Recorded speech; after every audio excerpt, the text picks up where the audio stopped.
Students, നിങ്ങൾക്ക് ഈ ഒരു പബ്ലിക് എക്സാമിന് ഡിസാസ്റ്റർ മാനേജ്മെന്റ് എന്നുള്ള ചാപ്റ്ററിൽ നിന്നും ഇമ്പോർട്ടന്റ് ആയിട്ട് ചോദിക്കുന്ന 8 മാർക്കിന് ചോദിക്കുന്ന ഒരു ക്വസ്റ്റ്യൻ ആണ് ആർട്ടിക്കിൾ എന്നുള്ളത്. സോ ഒരു ആർട്ടിക്കിൾ ചോദിച്ചാൽ എങ്ങനെയാണ് എഴുതേണ്ടത് എന്നുള്ളതിന്റെ ഫുൾ ഫോർമാറ്റ് കൃത്യമായിട്ട് ഈ ഒരു വീഡിയോയിലോട് കൂടി മിസ് നിങ്ങൾക്ക് ഡിസ്കസ് ചെയ്ത് വരാൻ പോവാണ്. സോ എന്റെ പേര് ആദിത്യ എന്നാണ്. അപ്പൊ നമുക്ക് പോയാലോ, എങ്ങനെയാണ് ഒരു ആർട്ടിക്കിൾ എഴുതേണ്ടത് എന്നുള്ളത് നോക്കിയാലോ. അപ്പൊ ക്വസ്റ്റ്യൻ ഇങ്ങനെയായിരിക്കും ഉണ്ടാവുക: write an article explaining the cause and effect of the increasing number and magnitude of disasters these days. അപ്പൊ നമ്മൾ ചാപ്റ്റർ സമ്മറിയിൽ ഫുൾ ആയിട്ട് ആ ഒരു ചാപ്റ്ററിന്റെ എന്തൊക്കെയാണ് കോസസ്, ഡിസാസ്റ്റേഴ്സിന്റെ കോസസ് എന്തൊക്കെയാണ്, എങ്ങനെയാണ് നമ്മൾ അത് മാനേജ് ചെയ്യുക, അതിന്റെ ഇമ്പാക്റ്റും കാര്യങ്ങളൊക്കെ നമ്മൾ ഡിസ്കസ് ചെയ്തിട്ടുണ്ടായിരുന്നു. ഈ പോയിന്റ്സ് ഒക്കെ പഠിച്ചു വെക്കുക. ആൻഡ് ആർട്ടിക്കിൾ എഴുതുമ്പോൾ ശ്രദ്ധിക്കേണ്ട കാര്യങ്ങൾ, ആർട്ടിക്കിളും എസ്സേയും തമ്മിലുള്ള ഒരു വ്യത്യാസം എന്താണ്, പ്രധാന വ്യത്യാസം എന്താണെന്ന് വെച്ച് കഴിഞ്ഞാൽ ആർട്ടിക്കിൾ കുറച്ചും കൂടി ഫാക്ട്സ് ബേസ്ഡ് ചെയ്തിട്ടുള്ളതാണ്. എന്ന് വെച്ചാൽ കൂടുതൽ ഫാക്ട്സിന്, സത്യമായ കാര്യങ്ങൾക്ക് നിങ്ങൾ എന്ത് ചെയ്യണം, ഇമ്പോർട്ടൻസ് കൊടുക്കണം. എസ്സേ ആകുമ്പോൾ നമുക്ക് കുറച്ചും കൂടി സബ്ജക്റ്റീവ് ആവാം, നിങ്ങളുടെ ഒപ്പീനിയൻസും കാര്യങ്ങളൊക്കെ നിങ്ങൾക്ക് ഇൻക്ലൂഡ് ചെയ്യാം. ഇവിടെ ഒപ്പീനിയൻസിന് പകരം കൂടുതൽ സജഷൻസും കാര്യങ്ങളൊക്കെയാണ് ഇൻക്ലൂഡ് ചെയ്യാൻ പറ്റുക. അപ്പൊ കൃത്യമായിട്ടുള്ള ഒരു ഫാക്ടിനെ ബേസ് ചെയ്തുകൊണ്ട് വേണം ആർട്ടിക്കിൾ എഴുതാൻ വേണ്ടിയിട്ട് കേട്ടോ. പിന്നെ ആർട്ടിക്കിളിനെ എസ്സേയിൽ നിന്നും വ്യത്യസ്തമാക്കുന്നത് ബൈലൈൻ വേണം. ബൈലൈൻ എന്ന് പറഞ്ഞാൽ എന്താ, ബൈ എന്ന് പറഞ്ഞിട്ട് ആളുടെ പേര്, ആരാണോ ആ ഒരു ആർട്ടിക്കിൾ എഴുതുന്നത് അവരുടെ പേര് കൊടുക്കണം. ഇപ്പൊ ബാക്കി എല്ലാ ഫോമാറ്റും എസ്സേ എഴുതുന്നത് പോലെ തന്നെയാണ്. നമുക്ക് പ്രോപ്പർ ആയിട്ട് എന്ത് വേണം, ഒരു ഹെഡ്ലൈൻ വേണം, ഹെഡിങ് വേണം, പിന്നെ അതിനുശേഷം ഇൻട്രൊഡക്ഷനും ബോഡി പാരഗ്രാഫ്സും ഒക്കെ വേണം. നമുക്ക് നോക്കാം ഡീറ്റെയിൽ ആയിട്ട് ഓരോന്നിലും എന്തൊക്കെ കാര്യങ്ങളാണ് നമ്മൾ ഇൻക്ലൂഡ് ചെയ്യേണ്ടത് നോക്കാം. അപ്പോൾ ഒരു ആർട്ടിക്കിൾ എന്ന് പറയുന്നത് in A news paper or magazine may consist of the following elements. Headline വേണം അല്ലെ. ഹെഡ്ലൈൻ എന്ന് പറഞ്ഞാൽ എന്താ, ഹെഡിങ് വേണം. ബൈലൈൻ എന്ന് പറഞ്ഞാൽ the name or designation of the writer of the article. Name എഴുതാം, അവരുടെ പേര് എഴുതാം, അല്ലെങ്കിൽ ഡെസിഗ്നേഷൻ, അവരുടെ പൊസിഷൻ എഴുതാം. ഇപ്പൊ ബൈ സ്റ്റാഫ് റിപ്പോർട്ടർ എന്നൊക്കെ പറഞ്ഞിട്ട് എന്തുണ്ടാവാറുണ്ട്, ഡെസിഗ്നേഷൻ ഉണ്ടാവാറുണ്ട്. ഇനി introduction എഴുതുമ്പോഴോ, you can use quotes, observation or questions which should make the introduction thought provoking. അപ്പൊ ആ ഒരു വായനക്കാരെ മൊത്തം ആർട്ടിക്കിൾ വായിപ്പിക്കാൻ ഒതുങ്ങുന്ന തരത്തിലുള്ള ഇൻട്രൊഡക്ഷൻ ആയിരിക്കണം. അപ്പൊ ഇൻട്രൊഡക്ഷൻ വളരെ തോട്ട് പ്രൊവോക്കിംഗ് ആയിട്ട് ക്വസ്റ്റ്യൻസ് ഒക്കെ വെച്ച് നിങ്ങൾക്ക് വേണമെങ്കിൽ സ്റ്റാർട്ട് ചെയ്യാം. ആരെങ്കിലും പറഞ്ഞ കോഡ്സ് ഒക്കെ വെച്ച് നിങ്ങൾക്ക് എന്ത് ചെയ്യാം, ആ ഒരു ഇൻട്രൊഡക്ഷൻ നിങ്ങൾക്ക് സ്റ്റാർട്ട് ചെയ്യാം. It should contain the most important information and lead the readers to the body of the article. അപ്പൊ ഏറ്റവും ഇമ്പോർട്ടന്റ് ആയിട്ടുള്ള ഡീറ്റെയിൽസ് ആയിരിക്കണം ഇൻട്രൊഡക്ഷനിൽ കൊടുക്കേണ്ടത്. അപ്പൊ അത് വായിച്ചു കഴിഞ്ഞാൽ ബാക്കി ആർട്ടിക്കിൾ മൊത്തം വായിക്കാൻ തോന്നുന്ന രീതിയിലുള്ള അട്രാക്റ്റീവ് ആയിട്ടുള്ള ഇൻട്രൊഡക്ഷൻ ആയിരിക്കണം. റെഡി. പിന്നെ മിഡിൽ അല്ലെങ്കിൽ ബോഡി പാരഗ്രാഫ് ഒരു മിനിമം 3 സബ് ടോപ്പിക്സ് ആയിട്ട് അല്ലെങ്കിൽ 3 പാരഗ്രാഫ്സ് ആയിട്ടെങ്കിലും ബോഡി പാരഗ്രാഫ്സ് എഴുതാൻ വേണ്ടി ശ്രമിക്കുക കേട്ടോ. കാരണം 8 മാർക്കിന് ചോദിക്കുന്ന ക്വസ്റ്റ്യൻ ആണ്. സോ അത്രയെങ്കിലും ഇൻക്ലൂഡ് ചെയ്യാൻ വേണ്ടി ശ്രദ്ധിക്കാം. So this should contain all the supporting details. ബാക്കി ഡീറ്റെയിൽസ് ഒക്കെ നമുക്ക് സബ് ടോപ്പിക്സ്, ഓരോരോ സബ് ടോപ്പിക്സ് ആക്കുന്നതും. ഇപ്പോൾ ഡിസാസ്റ്റർ മാനേജ്മെന്റ് ആണെങ്കിൽ അതിന്റെ കോസസ് എന്തൊക്കെയാണ്, അതിന്റെ ഇമ്പാക്ട്സ് എന്തൊക്കെയാണ്, കാര്യങ്ങളൊക്കെ ഓരോരോ സബ് ടോപ്പിക് ആയിട്ട്, ഓരോ സബ് പാരഗ്രാഫ്സ് ആയിട്ട് നമുക്ക് എഴുതാം അല്ലെ. അപ്പൊ ഇതൊക്കെ ബോഡി പാരഗ്രാഫിലാണ് നിങ്ങൾ ഇൻക്ലൂഡ് ചെയ്യേണ്ടത്. And it should be informative and highlights aspects such as merits, demerits, causes, effects, compare ചെയ്യാം, analyze ചെയ്യാം. ഇതൊക്കെ നടക്കുന്നത് എവിടെയാണല്ലോ, യെസ്, നമ്മുടെ ബോഡി പാരഗ്രാഫിലാണ്. ലാസ്റ്റ് കൺക്ലൂഷൻ എഴുതുമ്പോൾ ശ്രദ്ധിക്കേണ്ടത് ഒറ്റ കാര്യമുള്ളൂ. നമ്മൾ വീണ്ടും ഒരു സബ് ടോപ്പിക്സ് ആയിട്ട് നമ്മുടെ ഈ ഒരു ഡിസാസ്റ്റർ മാനേജ്മെന്റ് തന്നെ വേറൊരു ടോപ്പിക്ക് പറയാതെ നിങ്ങൾ എന്ത് ചെയ്യണം, ഓൾറെഡി പറഞ്ഞ കാര്യങ്ങളെ തന്നെ 2-3 സെന്റൻസിൽ ഒന്ന് പോയിന്റ് ഔട്ട് ചെയ്തിട്ട് സമ്മറൈസ് ചെയ്യുക. പുതിയൊരു സബ് ടോപ്പിക്സ് അല്ലെങ്കിൽ പുതിയൊരു ടോപ്പിക്ക് അവിടെ പറയാതിരിക്കാം. അപ്പൊ ഇത്രയും ശ്രദ്ധിച്ചാൽ എന്തായി, നമ്മുടെ ആർട്ടിക്കിൾ റെഡിയായി. സോ ഇതിന്റെ ആൻസറിലേക്ക് നമുക്ക് പോയാലോ. അപ്പൊ നമ്മൾ ഹെഡിങ് എഴുതി, ഹെഡിങ് വളരെ അട്രാക്റ്റീവ് അല്ലെങ്കിൽ ക്യാച്ചി ഹെഡിങ് ആയിരിക്കണം. എന്താണോ നമ്മൾ ആർട്ടിക്കിളിൽ ഡിസ്കസ് ചെയ്യുന്നത് അതായിരിക്കണം ഹെഡിങ് ആയിട്ട് കൊടുക്കേണ്ടത്. അപ്പൊ increasing disasters and their impact, how India can improve disaster management. അപ്പൊ നമ്മുടെ ക്വസ്റ്റ്യൻ എന്താണോ നമ്മളോട് ചോദിച്ചിട്ടുള്ളത് അതന്നെ ഹെഡിങ് ആയിട്ട് കൊടുക്കാം. ഇനി ബൈ എന്ന് പറഞ്ഞിട്ട് ABC എന്നോ സ്റ്റാഫ് റിപ്പോർട്ടറിനോ ഒക്കെ നിങ്ങൾക്ക് കൊടുക്കാം. Disasters have been happening more often and with greater strength in recent years അല്ലെ. അപ്പൊ വളരെ റീസെന്റ് ആയിട്ട് അല്ലെങ്കിൽ ഇത്രയും വർഷങ്ങൾക്കിടയിൽ ഒരു കൂടുതൽ തവണ എന്ത് ചെയ്തുകൊണ്ടിരിക്കുകയാണ്, നമുക്ക് ഡിസാസ്റ്റേഴ്സ് നടന്നുകൊണ്ടിരിക്കുകയാണ് അല്ലെ. ഇപ്പൊ നമ്മുടെ കേരളത്തിൽ തന്നെ പ്രതീക്ഷിക്കാത്ത പല പ്രകൃതി ദുരന്തങ്ങളാണ് നടന്നുകൊണ്ടിരിക്കുന്നത്. And this is a big concern for everyone and especially in countries like India. India faces many challenges because of its large population and the way the land is shaped അല്ലെ. അപ്പൊ India ആയിക്കോട്ടെ, ഇതൊക്കെ എല്ലാവർക്കും വളരെ concern ആയിട്ടുള്ള ഒരു കാര്യമാണ്. പിന്നെ ഏറ്റവും കൂടുതൽ നമ്മൾ ഇന്നലെ ഡിസ്കസ് ചെയ്തപ്പോൾ അല്ലെങ്കിൽ നമ്മുടെ സമ്മറിയൊക്കെ ഡിസ്കസ് ചെയ്തപ്പോൾ പറഞ്ഞിട്ടുണ്ടായിരുന്നു, ഇന്ത്യ ജിയോളജിക്കൽ ആയിട്ടും അല്ലെങ്കിൽ ജിയോഗ്രഫിക്കൽ ലൊക്കേഷനും ഒക്കെ വളരെ പ്രോൺ ആണ് എന്തിനോട്? ഡിസാസ്റ്റേഴ്സിനോട്. സോ പിന്നെ അത് മാത്രമല്ല ലാർജ് പോപ്പുലേഷൻ ആണ്, പോപ്പുലേഷൻ ഡെൻസിറ്റി കൂടുതലാണ്. ഇതൊക്കെ ഡിസാസ്റ്റേഴ്സ് ഉണ്ടാവാൻ കൂടുതൽ കാരണമാവാറുണ്ട്. And there are several reasons why the number and severity of disasters have increased. One of the main reasons is climate change, which is making weather patterns unpredictable. പിന്നെ ഉണ്ടാകുന്നത് climate change വലിയൊരു reason ആണ്. And weather അല്ലെങ്കിൽ നമ്മുടെ കാലാവസ്ഥ എന്താണ്? Unpredictable ആയിട്ടാണ് മാറുന്നത് അല്ലെ. പെട്ടെന്ന് ഇപ്പൊ വേനൽക്കാലത്ത് പെട്ടെന്ന് മഴ പെയ്യുക, ന്യൂനമർദ്ദം വരിക, അങ്ങനെ നമുക്ക് അൺഎക്സ്പെക്റ്റഡ് ആയിട്ടുള്ള വേയിലാണ് ഈ ഒരു കാലാവസ്ഥയ്ക്ക് ചേഞ്ച് ആവുന്നത്. അതൊരു കാരണമാണ്.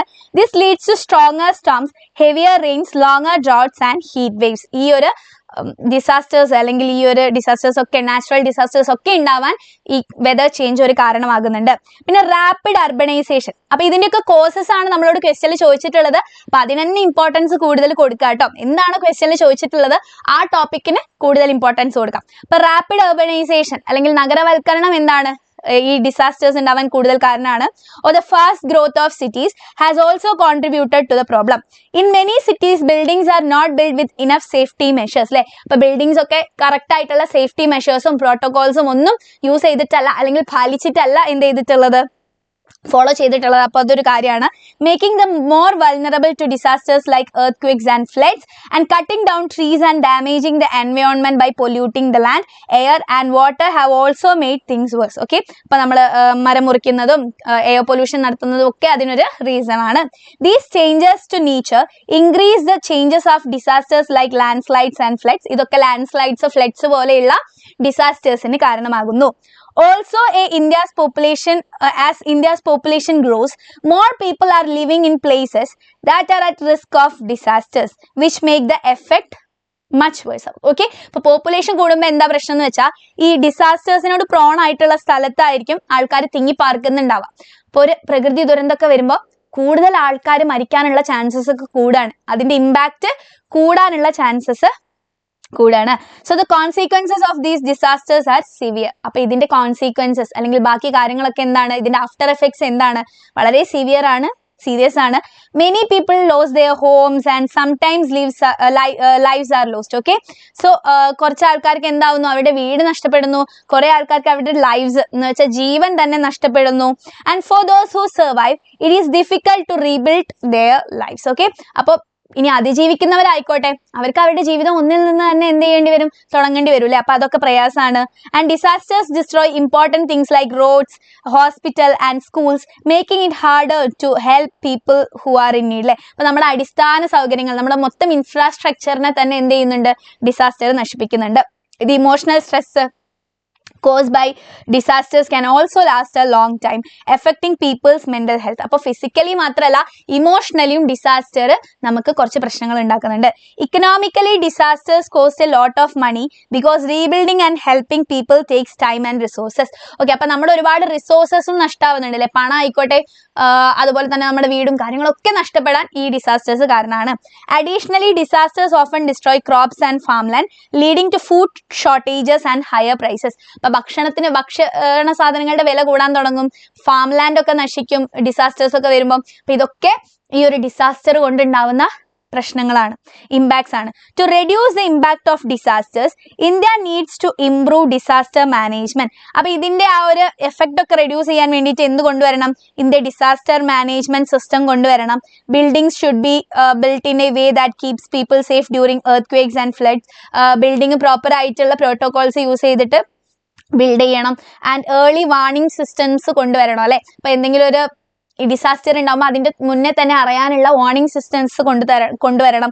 And teaching people about disaster safety is another important step. Okay, ആൾക്കാർക്ക് അവയർനെസ് കൊടുക്കണം. ഒരു ഡിസാസ്റ്റർ സംഭവിക്കുമ്പോൾ എന്താണ് ചെയ്യേണ്ടത്, അവരുടെ സേഫ്റ്റി മെഷേഴ്സിനെ പറ്റിയിട്ട് അവയർനെസ് കൊടുക്കണം.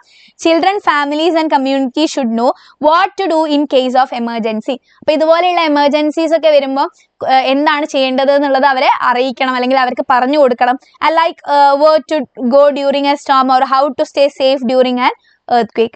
Okay, so during a disaster it is essential that different agencies like government and rescue teams work together to help the people who are affected. So after a disaster it is important to provide food, water, shelter and medical help to people who need it.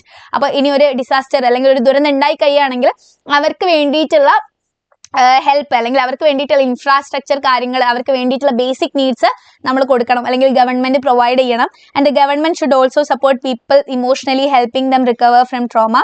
So in conclusion, ഇനി നമ്മൾ കൺക്ലൂഷനിലേക്ക് പോവാണ്. അപ്പോൾ ഇത്രയും വായിച്ചതിൽ നിന്ന് നിങ്ങൾക്ക് മനസ്സിലായിട്ടുണ്ടാവും. ആദ്യം നമ്മൾ എഫക്ട്സ് പറഞ്ഞു, പിന്നെ അതെങ്ങനെയൊക്കെയാണ് ഇമ്പാക്ട് ചെയ്യുന്നതെന്ന് പറഞ്ഞു. ആ ഒരു ഇമ്പാക്ട് കുറയ്ക്കാൻ നമ്മൾ എന്തൊക്കെ ചെയ്യാം എന്നുള്ള കാര്യങ്ങൾ 3 പാരഗ്രാഫിലായിട്ട് നമ്മൾ കൊടുത്തു.